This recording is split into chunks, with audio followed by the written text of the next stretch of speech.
Hey guys, and welcome back to Teal House Farm. I almost wasn't going to film this because it's getting kind of late and I already taken a shower and I'm all like not done up for the day at all for vlogging, but we're big about sharing our journey here with you, successes and failures, and so I thought doing my very first attempt at sourdough bread would be something that maybe people would want to see. And maybe you guys can help me out if something goes wrong. So we're going to try to use our sourdough starter that I got 2 weeks ago from my sister-in-law. The first week it sat in the fridge because I just didn't have time to baby it. And then the last 5 days I've been feeding it once every 24 hours. I just fed it about 3.5 hours ago. It is nice and bubbly. It has doubled in size. And from what I've read about sourdough is that's what you want to see when you're ready to make something. So we're going to try making the most simple sourdough bread recipe.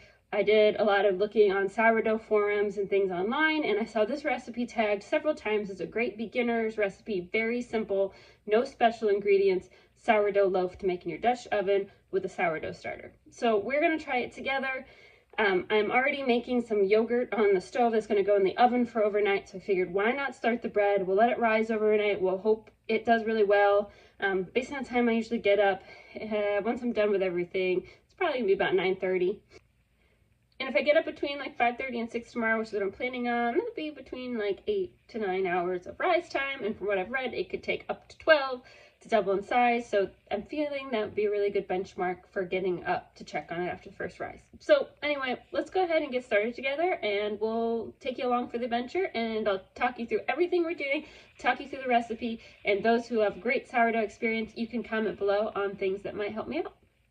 First off the bat, the recipe is in grams, and I do not have a kitchen scale that is working right now. My kitchen scale has a dead battery, and of course it has a special little button battery in it, which I can't replace right now.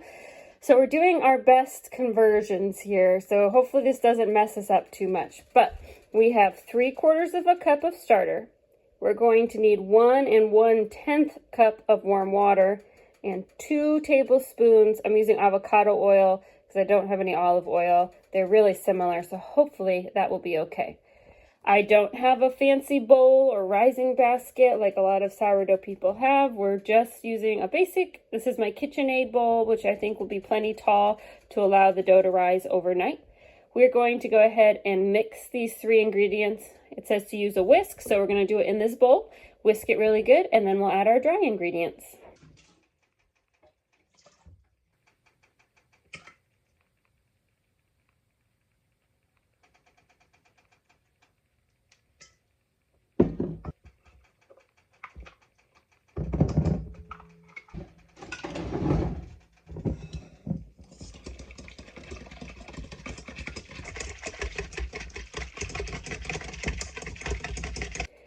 Next up, we're going to add 2 1/4 cups of bread flour and 2 teaspoons. It said fine salt. I don't have any fancy salt other than my canning salt, which is pretty big crystals. So we're going to use table salt. Hopefully that's okay as well. It says to now, when you add this, to mix it with your hands until it forms a nice firm ball. And so we are going to do it with our hands, I guess. Okay, for this part, it says to mix with your hands until it forms a ball, and that the ball will be really dry and shaggy, and that's normal. So I guess we're just going to mix until it's well incorporated. There's 1, 2. Take our rings off for this one.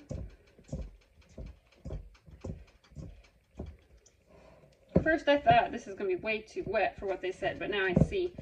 So you kind of get the flour off the sides and off the bottom of the bowl. It is pretty clumpy and dry. Kind of scrape some of this off my fingers. Get it worked in there.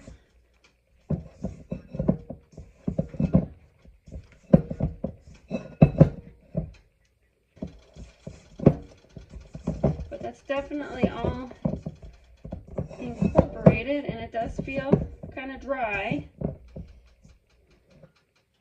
All right, now we're going to put a damp kitchen towel on top and come back in 30 minutes to fold and stretch it one time. The recipe specifically said to make sure your towel was quite damp, so I think that'll do.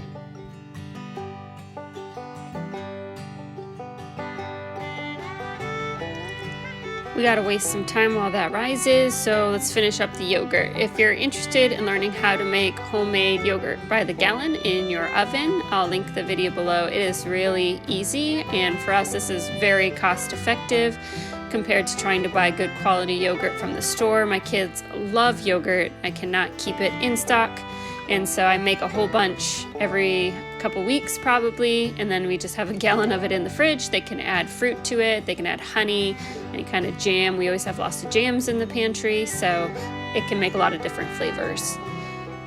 The most important thing when it comes to making homemade yogurt is to make sure that your jars are truly clean and sterilized, because you are going to be breeding bacteria on purpose, and you want to make sure that it's the good bacteria in the yogurt starter and not some strange something that was left in your jar from the last time you used it. It does take a little bit of time to make the homemade yogurt, but since we're just sitting here waiting on that sourdough, it really turned into the perfect opportunity to kind of use my time wisely, and it'll have lots of food in the fridge for the week.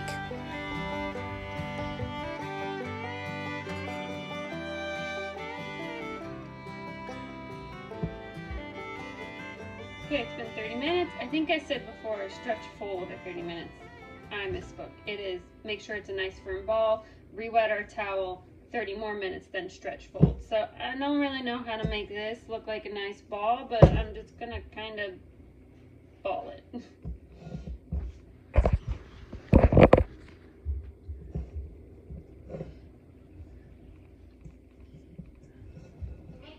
Hopefully, I love you too, Annie.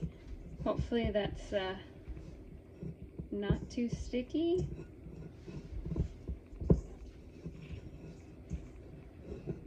Kind of folding it over on itself. I guess that looks somewhat pretty.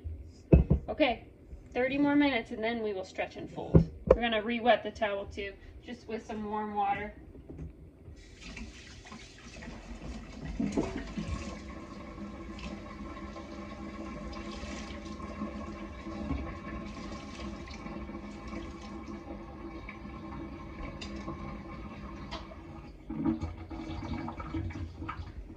Alright, 30 minutes later. Okay, we're going to stretch and fold. I'm going to try to get a better shot here.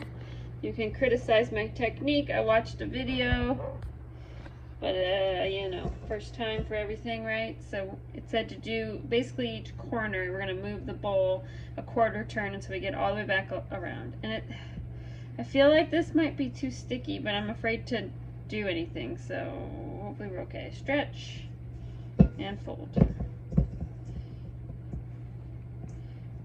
Stretch and fold.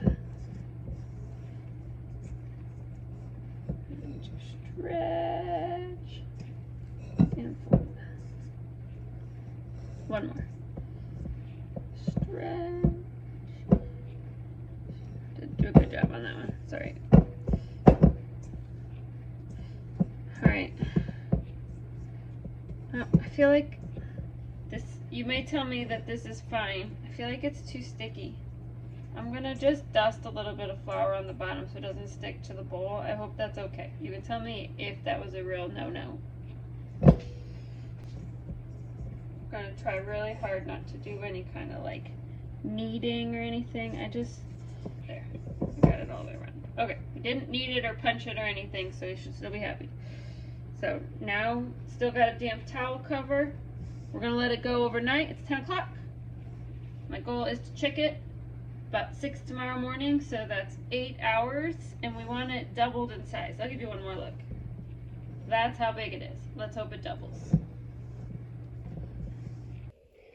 Okay, next morning, let's see what we got. It has been 8 hours, and the recipe says up to 12. So we're gonna take a peek, and if I don't feel like it's quite done, we will keep it rising a little bit longer. So that is definitely larger. I don't know if that's quite doubled. It's definitely a lot bigger. I think I'm going to check again in 2 hours. That would make 10 hours, and then I think I'll feel good about going on to the next step.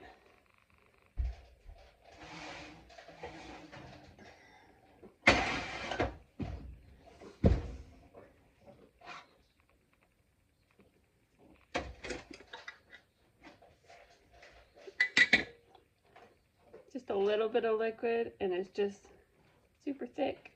This is ready to go. You can drain the liquid off or run it through a strainer. I just leave it and mix it in. This is really thick yogurt. Kids like it this way, so no extra work. It just goes in the fridge. Gallon of yogurt overnight. Okay, it has now been almost 11 hours. Time's kind of gotten away from me because the kids woke up. I had to make breakfast and do a bunch of things. But it's looking really good. So, the instructions say to dump it out onto a floured surface. So I have some flour on a cookie sheet here. And then use a scraper to then move it onto the unfloured surface. And then we're going to fold it in on itself 4 times and then flip it over seam side down to make a nice ball. We don't punch down the dough because it'll deflate on its own as you move it.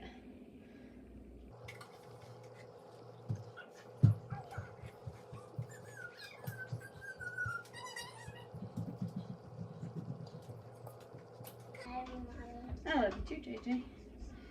Here we go. Got most of it out. Let me know if that amount was sticky on the side, if it was too sticky, or if that's pretty normal. Alright.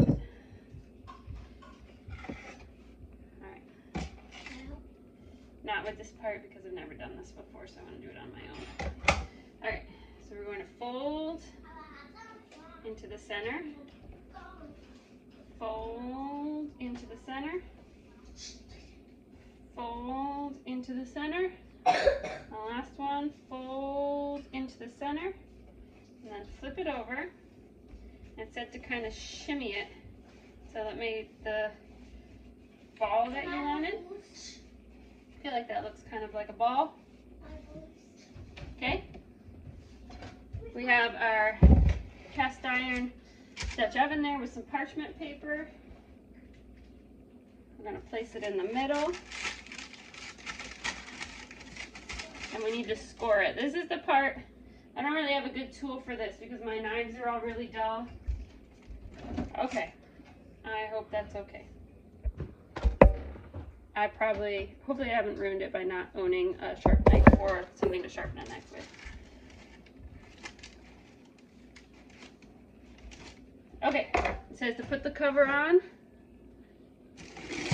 let it sit for an hour. Okay, I just realized that I messed up. I read the directions wrong. Or not right now, I'm busy. I don't know if this is fixable or if I destroyed it by scoring it too early. But I'm just going to kind of try to reshape it and then let it rise. This is like 5 minutes later. I just thought about it and realized that I messed up. I think this was Okay, I'll help you in just a second, buddy. Come here, bud. Now, does this go in the fridge? Do you want help? You need help? Now, does this green stuff go in the fridge? Yes. Mommy's working. Can Ivy put your shirt on for you? No. Let me get it not inside out there. What's in here? Okay. We'll see. Maybe I ruined it. I hope I didn't. It has risen, but seems to have gone a lot out more than up. And I don't know if maybe this pot is too big. I think this is a 10-quart cast iron. Maybe this is too large. Maybe I need a smaller one. Okay, so now I'm going to score this 1/4 inch deep and just 2 to 3 inches long. And I'm going to use a serrated knife again. It was not enough. This is not pretty. I need something better to do this with. Okay, that's what we're going with. And I have preheated the oven to 450. We're going to put this in the oven with the cover on. And immediately once we put it in, we turn the oven down to 400 for 20 minutes is what the instructions say.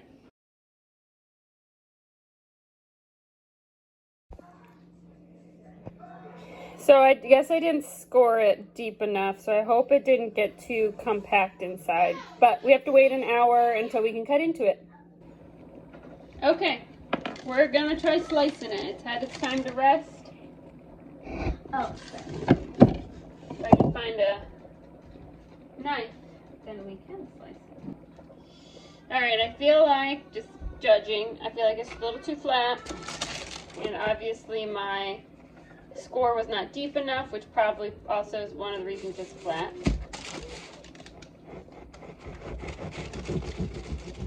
A bunch of butter.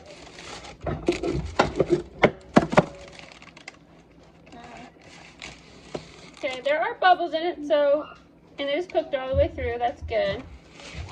It has a nice color. It's crusty, but it's not as crusty as I would have imagined.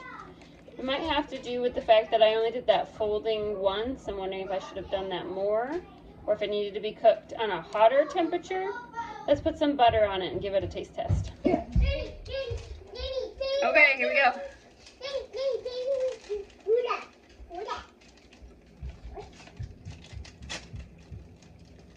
Okay, it has really good flavor. The inside of the bread, the texture is really good. It's not stodgy, I think is the word. It's pretty light on the inside, which I like, and has a nice sour, like that sourdough flavor. I want a crustier crust, so tell me what I need to do for a crustier crust. Maybe it's just this recipe. This is a really simple recipe. I feel like overall this was a really good first attempt. I've learned a few things just doing it, so next time around I'm going to focus on